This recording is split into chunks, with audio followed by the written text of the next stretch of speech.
시청자 여러분 안녕하십니까. 한 주의 중반입니다. 출발 성공투자 후반부 이어갑니다. 어이제입니다. 네, 전채린입니다. 간밤 뉴욕 증시는 8거래일 연속 힘차게 달려가다가 랠리를 중단했는데요. 어떤 이슈들이 있었는지 자세하게 원샷 통해서 확인해 보도록 하겠습니다. 3대 지수는 일제히 보합권에서 등락을 거듭하다가 결국에는 이렇게 약보합 수준에서 거래를 마쳤습니다. S&P 500 지수가 0.2% 정도, 이제 9거래일 만에 하락으로 전환한 것이 되겠는데요. 시장이 오늘 왜 이렇게 9일 연속 힘을 써주지 못했을까? 그 이유를 생각해 본다면 일단은 연속적으로 워낙 많이 올랐기 때문에 상승에 대한 부담감이 조금 있었다, 이런 분석이 있고요.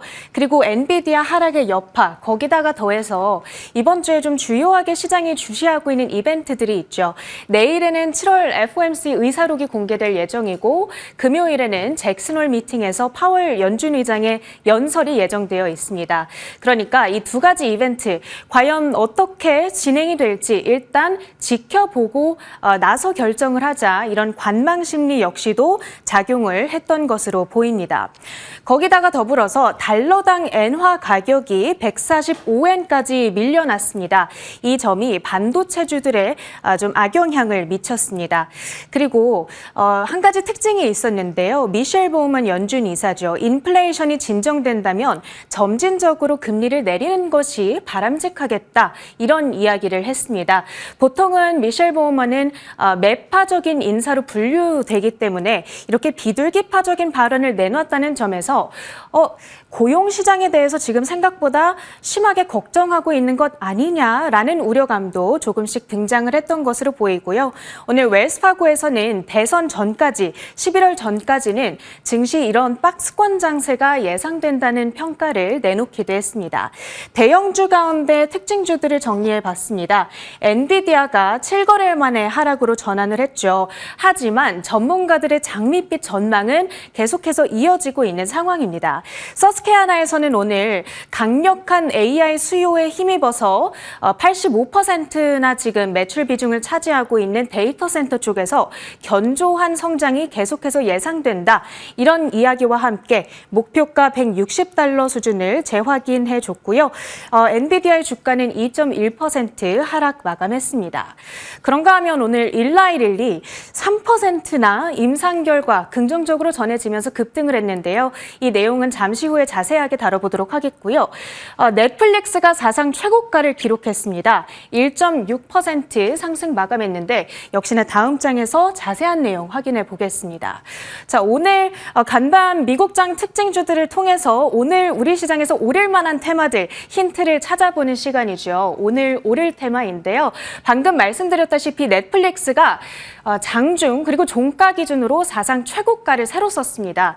2021년 팬데믹이 한창이던 시기 넷플릭스가 대표적인 수혜주로 부상을 했었죠. 3년 만에 처음으로 종가 기준 최고가를 다시금 쓰게 된 것인데요.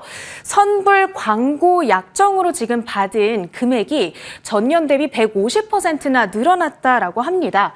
오징어 게임 2, 웬스데이, 이런 여러 가지 인기 신작들의 후속편이 지금 예정되어 있는 상황이죠. 지난주만 하더라도 에밀리 앤 파리 새로운 시즌 제작을 앞두고 루이비통, 구찌 이런 대기업들과 광고 파트너십을 맺었다라고 하는데요.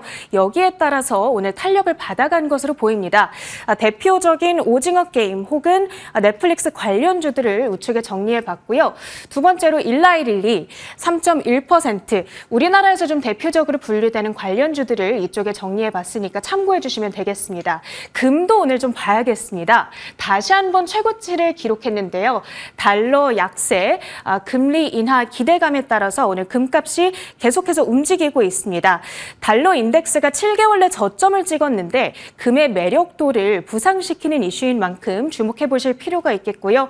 관련해서는 엘컴텍, 한컴위드 등의 종목들을 주시해 보시면 좋겠습니다. 오늘 사이버 보안 쪽 팔로알토 전일 이 시간 정리해 드렸었는데 실적 결과 이후에 7% 급등이 나온 나왔던 만큼 보안 쪽도 주목을 해보시면 좋겠고요. 인튜이티브 머신, 오늘 미국 증시에서 가장 크게 뛰었던 종목 가운데 하나입니다. 조금 낯선 종목이기는 한데 스페이스 뉴스라는 언론이 보도를 했습니다. 나사 달 탐사 프로젝트에 이 인튜이티브 머신이 입찰을 할 수가 있겠다. 가능성을 제시한 것인데요. 그에 따라서 57% 폭등세를 기록하기도 했습니다. 관련해서 항공 우주 쪽에서 움직임이 나오게 될까요? 궁금해지고요. 마지막으로는 에너직스입니다. 사실 오늘 간밤 미국장에서 태양광 관련주들의 시세가 좋지는 못했습니다. 그런데 한 가지 호재성 뉴스는 있었는데요. 이 에너직스가 구글과 함께 장기 태양광 에너지 계약을 체결했다는 소식이 있었습니다. 자, 그런데 이 뉴스를 보고 들었던 생각, 2030년까지 미국의 빅테크 기업들은 제로 탄소를 선언한 바가 있었습니다. 그렇기 때문에 태양광에 대한 어떤 수요는 계속해서 이어질 수밖에 없겠고, 거기다가 더해서 만약에 해리스가 당선이 돼서 정책적인 서포트까지 받게 된다면 앞으로 장기적으로 우리는 계속해서 태양광주들을 바라봐야 하지 않을까, 이런 생각이 들었으니까요. 계속해서 주시를 해주시면 좋겠습니다. 자, 다음으로는 일라이릴리의 실적 결과 자세하게 확인해 보도록 하겠습니다.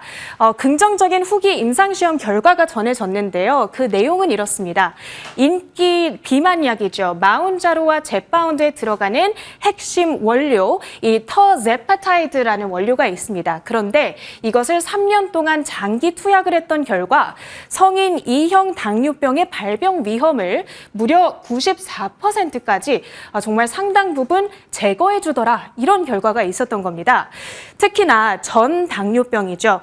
그러니까 혈당 수치가 정상 수치는 넘는데 그렇다고 해서 2형 당뇨병으로 분류하기에는 조금 부족한 그런 환자들을 대상으로 했을 때 특히나 유의미한 효과가 나타났다고 하는데요.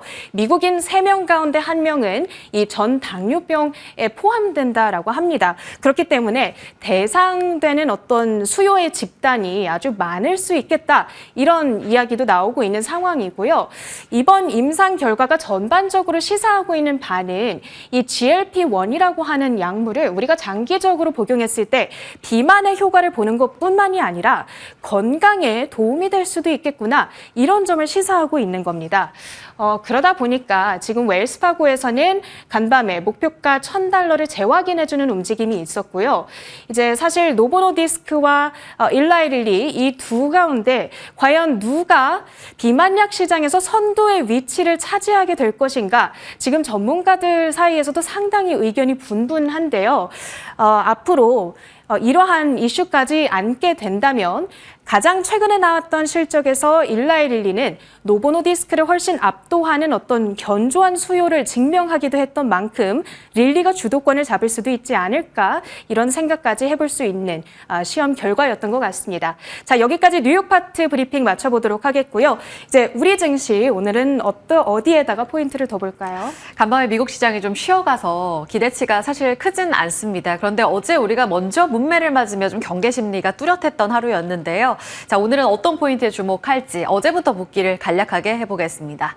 어제 우리 시장은 하락으로 거래 마쳤습니다. 어제 이 시간대 전해드렸던 건 FX, 그러니까 외환시장의 변동성을 다시 한번 유념해 주십시오라는 이야기를 드렸었는데요. 어제도 추가적으로 원달러 환율은 1,330원 초반대까지 내려갔습니다. 물론 장 초반에는 1,330원이 깨지기도 하면서 투심이 어둡기도 했는데 그래도 좀 회복을 하면서 마감을 했고요. 다행인 점은 이런 변동성이 추가적으로 나왔음에도 불구하고 외국인들이 우리 시장을 담았다는 점.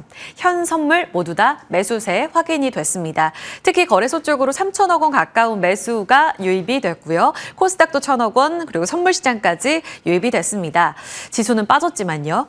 그 안에서 선방했던 섹터들을 보자면 이 열폭주 관련해서 전기차 화재 이제 예방하기 위한 대책이 꾸준히 좀 반영이 되고 있습니다. 어제도 충전소와 관련해서 당정에서 좀 확대하는 방안을 논의하고 있다, 권고하고 있다라는 내용이 전해졌고요. 9월에는 종합 대책, 이 모든 내용들을 다 종합해서 아마 나오게 되겠죠.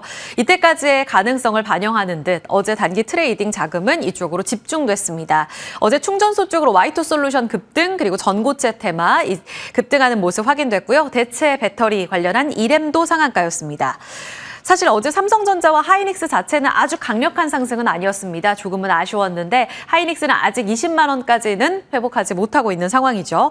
하지만 그 전날 미국의 엔비디아와 AMD 상승 움직임 속에 소부장단이 강했는데요. 이번에 발표됐던 그러니까 8월 9일에 TSMC 매출 결과 이후에 반도체도 조금씩 저점을 다져가는데 여기에서 그동안 시장 안도와 함께 오르지 못했던 소부장단이 어제는 더 강력하게 올랐습니다. 특히 디자인 하우스 탑티어라고 불리는 가온칩스가 16%의 시세를 뿜어주는 모습을 보였고요. 같이 AD 테크놀로지, 에이직랜드 함께 움직였습니다. 장비단에서는 HPSP가 움직였습니다. 그리고 금리 인하, 어제 약달러의 움직임, 그 기조가 지속되는 움직임 속에 금리 인하 수혜를 받을 수 있는 섹터들이 다 같이 고르게 오르는 모습이었는데요. 건설, 리츠, 금융 안에서는 증권, 보험, 그리고 풍력, 신재생 섹터 안에서도 상승세가 이어졌습니다. D&D 플랫폼 리츠, 신고가 경신하는 모습이었습니다. 이렇게 2,700선, 800선의 문턱에서 고민하고 있는 우리 시장. 사실 연간으로 봤을 때 나스닥이나 니케이나 갓건 같은 경우에는 꽤 빠른 회복을 보여주면서 YTD 플러스권으로 전환을 했는데요. 코스피는 아직까지 1% 상승에 그치면서 좀 아쉬운 흐름을 보여줍니다. 물론 저점에서 되돌리는 그 회복력은 꽤 강한데 더 치고 올라가는 힘이 좀 약하다라는 측면을 보셔야겠습니다. 그런 측면에서 원화 강세의 속도는 계속 체크가 필요하겠고 반도체가 돌아와 줘야겠죠. 내일 금통위와 다음 주에 있을 엔비디아 실적 발표도 중요하겠는데 큰 틀에서 봤을 때 미국 시장과 글로벌 증시 전체적으로 영향을 받는 이 매크로 이슈 내일부터 좀 더 중요하게 보셔야겠습니다. 아마 오늘도 그 경계 심리 안에서 시장은 좀 갈팡질팡하지 않을까라는 것이 증권가의 시각인데요. 리딩투자증권에서 오늘 내놓은 리포트입니다. 잭슨홀 미팅 그러니까 22일부터 24일 진행이 되고요. 이번에 이 이벤트를 넘어가고 나서 9월 FOMC 회의가 9월 중순에 열리게 됩니다. 한 달 반 이상, 그러니까 보름 정도가 되겠죠. 한 달이 채 안 되는 이 시간 동안에 코스피 시장에 대한 전략 어떻게 세울까에 대한 답을 주고 있습니다. 일단 왜 잭슨홀 봐야 되는지 아시겠지만 전일에도 체린 앵커가 자세하게 좀 설명을 드렸죠. 9월에 FOMC 회의 이전에 25bp 할까, 50bp 할까 아직 트레이더들의 의견이 다소 엇갈리고 있잖아요. 그 측면에서 봤을 때 아마 잭슨홀 미팅 파월 의장의 연설에서 그 힌트가 나올 거다라고 보고 있기 때문에 중요합니다. 그래서 핵심은 미국 시간으로 23일 오전 10시에 있을 제롬 파월 의장의 연설에 주목하셔야겠고요. 우리 시간으로는 23일 밤 11시, 그러니까 24일 장에 반영이 될 겁니다. 말씀드린 대로 25bp 인하가 압도적으로 지금 높기는 한데 50bp 빅컷에 대한 기대감도 갖고 있는 하우스들이 많거든요. 여기에 대한 답을 일정 부분 줄 것 같습니다. 그럼 전략은요. 과거 2000년부터 10년 동안 잭슨홀 미팅, 9월 FOMC 그 국면에서 S&P 500 지수가 어떤 흐름을 보였나 통계적으로 봤더니 S&P 500은 한 1% 가까운 상승을 나타냈고요. 잭슨홀 미팅부터 FOMC까지입니다. 그리고 코스피는 한 2% 상승하면서 비교적 미장보다 좋았습니다. 물론 이 통계가 매번 똑같이 반복되진 않겠지만 힌트로 삼아볼 수는 있겠죠. 2019년이랑 좀 유사할 것 같다라고 리딩투자증권에서 보고 있어요. 잭슨홀 미팅 2019년에 이후에 9월 FOMC에서 25bp 인하했다고 합니다.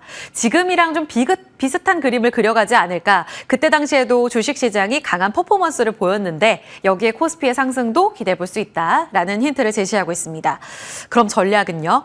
그 섹터, 그 당시에 시장 대비 아웃퍼폼했던 섹터가 이번에도 반복되면서 좋지 않을까라는 기대감을 가져볼 수 있겠고요. 더불어서 여기에 플러스 알파로 내년도 2025년 실적 개선 섹터 하반기에 움직일 가능성 높잖아요. 이렇게 공통분모를 접합해서 봤더니 의료, 경기소비재, 산업재 이 세 섹터가 가장 기대된다라고 보고 있습니다. 종목도 추려드렸어요. SK바이오팜, 파마리서치, 삼성바이오로직스 이미 약간 움직였던 바이오 종목들이 있고요. 그리고 지주사 안에서 SK스퀘어도 최근 좋은 흐름을 보여주고 있는데 이후에도 강할지 지켜보셔야겠습니다. 그리고 HD 현대중공업, 삼성중공업, 어제 조선주는 여전히 좋았고요. 건설 안에 삼성 E&A 그리고 현대차도 최근에 시장에서 꽤 주목합니다. 인베스터데이가 다음 주에 있잖아요. 여기에 대한 기대감까지 자리하면서 이 국면에서 강했던 종목들 압축해서 봤을 때 기대할 수 있을지 될지 지켜보셔야겠습니다.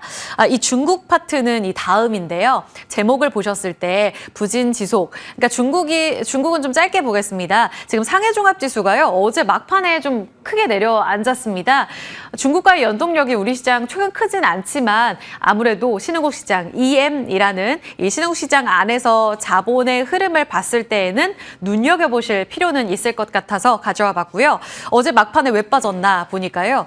8월 20일 어제 LPR 금리 동결 소식이 있었습니다. 사실 여기에서 인하를 할 거라는 기대감은 크지 않았었거든요. 지금 중국 당국에서도 이 같은 카드를 꺼내기는 쉽지 않은 상황이라는 걸 아마 아실 겁니다. 내수 부양에 대한 목적은 강하지만 여기서 더 내리게 된다면 부동산, 부채 여러 가지 문제들이 있죠. 그래서 동결했어요. 그런데 오전에는 움직이지 않던 지수가 오후장에 크게 빠졌는데요. 이 내용일 것이다. 이렇게 증권가에서 보고 있습니다. 중국 당국에서 어제 외국인 수급 데이터 공개 제한하겠다라고 발표를 했습니다. 선강통, 후강통. 그러니까 이제 홍콩 증시를 통해서 본토로 이제 유입되는 자금과 관련해서 일별로 공개를 했었거든요. 외국인 수급 우리가 보듯이요. 그런데 이 부분 제한해서 분기별로 공개하겠다.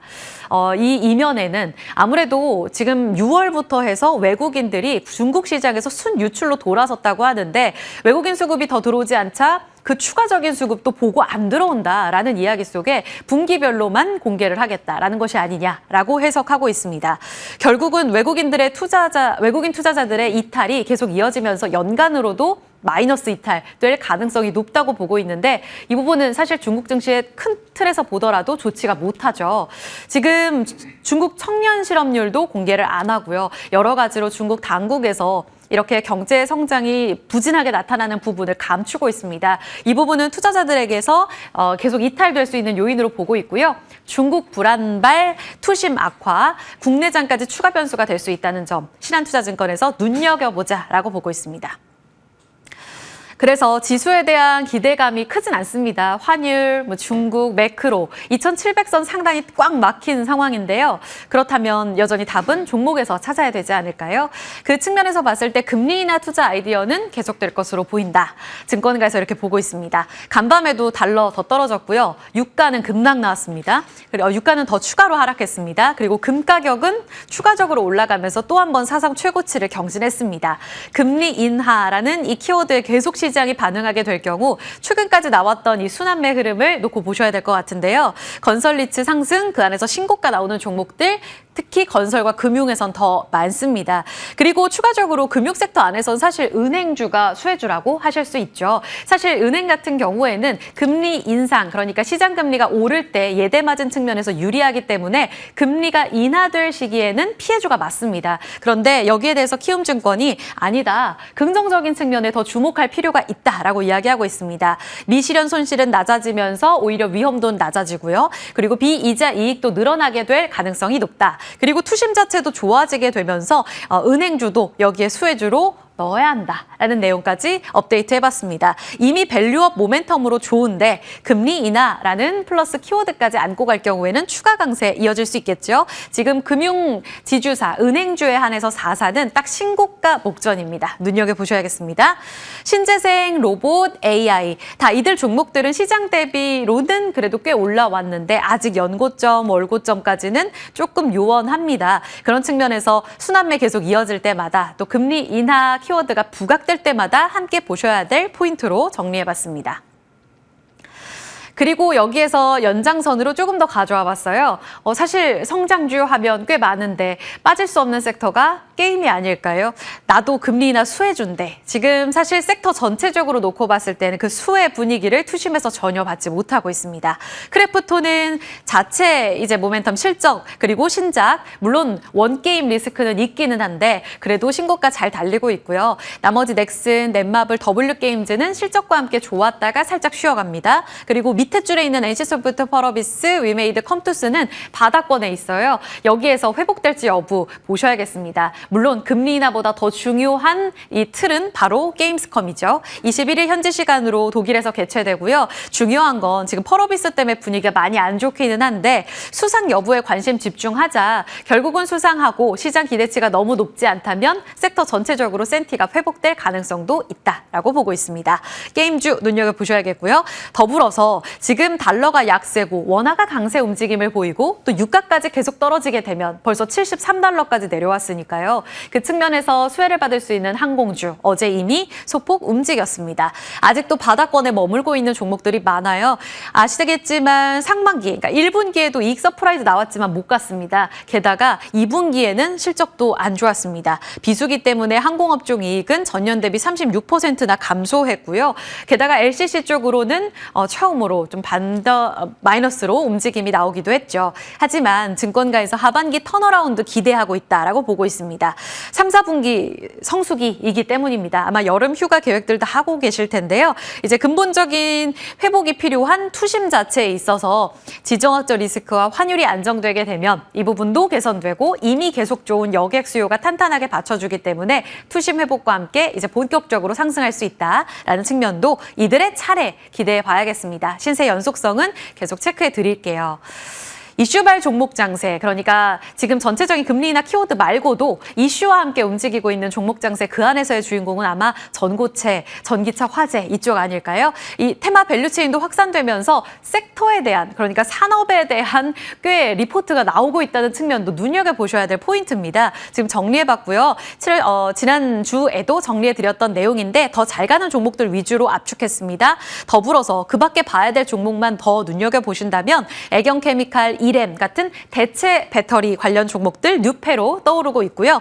더불어서 유진투자증권에서 오늘 리포트를 내놨는데 화학주 이렇게 이야기 나오고 있습니다. 액침 냉각 관련해서요. 데이터 센터에 반영되고 있는 액침 냉각이 앞으로 배터리 화재 측면에서도 적용될 가능성이 있다. 열폭주 자체를 막지 못한다면 그 냉각 시스템을 강화해야 될 거다라는 이야기를 하고 있습니다. 정유사의 윤활유 사업부 이 때문에 실적 개선 기대감 있다. 같이 체크해 보셔야겠습니다.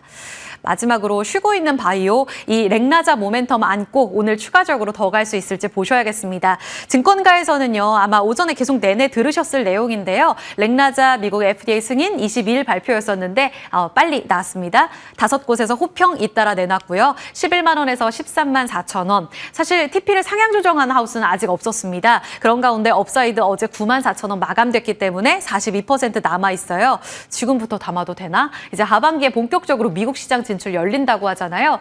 혹은 세론인가 고민이 되시죠? 이 부분 개장 중계에서 자세하게 다뤄보도록 하겠습니다. 증권가에서는 향후 지켜볼 포인트로 아스코 2025 내년에 나올 OS 결과 최종적으로 봐야 된다. 그리고 보험 급여를 통한 Q 확대가 중요한데 이 부분이 실적으로 반영될 겁니다. 아무래도 병용요법이기 때문에 고가라고 해요. 그래서 보험 급여를 통해서 얼마나 Q가 들어오는지 병원에서 채택하는지 여부 눈여겨볼 필요 있다. 오늘 유한양행, 오스코텍, 더불어서 FDA 승인 모멘텀 있는 종목들 개장 중개서 전략 체크해드리겠습니다. 당장사였습니다.